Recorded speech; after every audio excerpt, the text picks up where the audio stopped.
A joint Triple J hack and Four Corners investigation into dating apps has found an alarming number of women falling victim to what's called rejection violence. Experts say the phenomenon is where women are abused, most often verbally, just for saying no. But in the most extreme form, rejection violence can lead to physical abuse and it can have catastrophic consequences.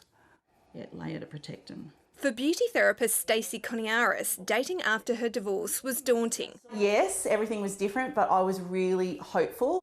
Some chats and dates quickly turned sour if Stacey simply said no. Like saying that I led them on and I was a slut and a whore.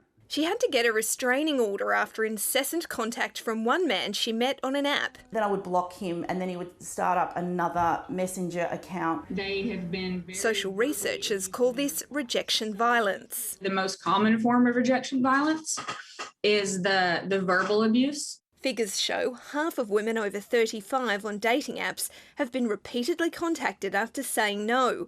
More than a third have been called an offensive name.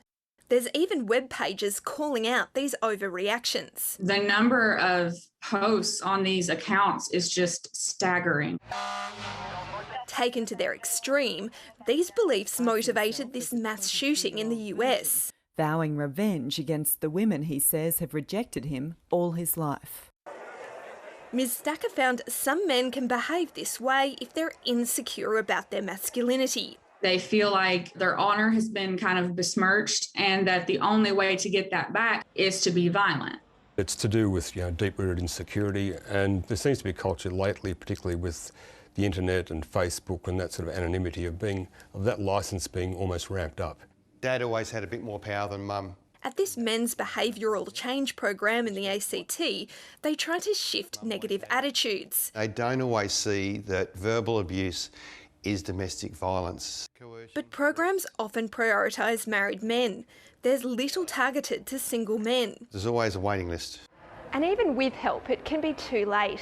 Experts say the answer is in looking at how cultures depict masculinity and promote male entitlement. Starting young is key. It's in books, it's in TV, it's in movies. It is about catching this stuff earlier and broader programs in education. So that meeting someone online is safe in real life. Alison Brownlee, ABC News.